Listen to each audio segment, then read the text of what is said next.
তোমরা আজকে দেখছো একটা কাঁচা চিংড়ির ঝাল, ট্র্যাডিশনাল বেঙ্গলি ফুড। দেখো, আমি সব কিছু গুছিয়ে নিয়েছি।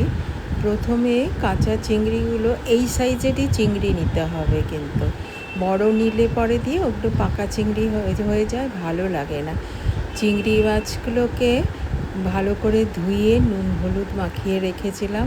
তাতে কুচি করা আলু, বেগুন, লবণ, হলুদ, কাশ্মীরি লঙ্কার গুঁড়ো, ঝাল লঙ্কার গুঁড়ো, পেঁয়াজ কুচি, রসুন কুচি দিতে হবে, কিন্তু বাটা দেওয়া যাবে না।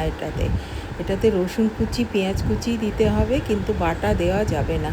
এবং সর্ষের তেল দিয়ে মেখে নিতে হবে খুব ভালোভাবে। যত ভালোভাবে তুমি মাখবে তত ভালোভাবে টেস্ট হবে। দেখো কি সুন্দরভাবে আমি মেখে নিচ্ছি, আস্তে আস্তে ধীরে ধীরে। ভালোভাবে না মাখলে একদম ভালোভাবে না মাখলে টেস্ট আসবে না। দেখো, আমি এবার কড়াতে খুব অল্প তেল দিলাম। কড়াতে তেলটা গরম হয়ে গেছে। সর্ষের তেলের রান্নাই এটাতে করতে হবে। এই রান্নাটা পুরোটা সর্ষের তেলেই হবে। আর যে যেরকম ঝাল খেতে পছন্দ করো সেটাতেও হবে। এই মূলোর দিন আসছে, তাজা মূলো দিয়েও এটা করতে পারো, খুব ভালো লাগবে। আচ্ছা, এবার গরম তেলে ওই কড়াতে আমি এবার দিয়ে সামান্য ভেজে নিলাম। এই দেখো, আস্তে আস্তে ভেজে নিলাম। আমি কিন্তু একটা ফোঁটাও জল দেব না। দেখো, জল না দিয়েই কি সুন্দরভাবে জল বেরিয়ে যাবে।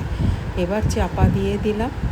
চাপা দেওয়ার পরে দেখো জল বেরিয়ে গেল। মিনিট 5-6 পরে আমি এলাম, এসে চাপাটা তুললাম। তুলে দেখো আলু সেদ্ধ হয়ে গেছে, বেগুন সেদ্ধ হয়ে গেছে, পুরো তরকারিটাই কিন্তু প্রায় শেষের দিকে। এবার আমি আস্তে আস্তে, দেখো নাড়ানোর টেকনিক আছে, উপর নিচ করে ওইভাবে। আগেকার দিনের মারা একেবারে উল্টে পাল্টে কি সুন্দর করতো, আমি ওসব পারি না। ওই জন্য এরকমভাবে নাড়িয়ে নাড়িয়ে করছি।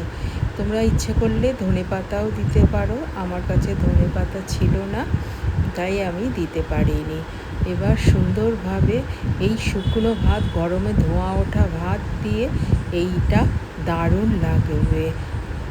তৃষার পাকশালাকে লাইক, কমেন্ট, সাবস্ক্রাইব করতে ভুলো না। এবার কাঁচা সর্ষের তেল দিয়ে আমি নামিয়ে নেব। দেখো কি সুন্দর লাগছে, কালারটা এসেছে দেখো। আর অপূর্ব টেস্ট, কিন্তু সত্যি অপূর্ব টেস্ট।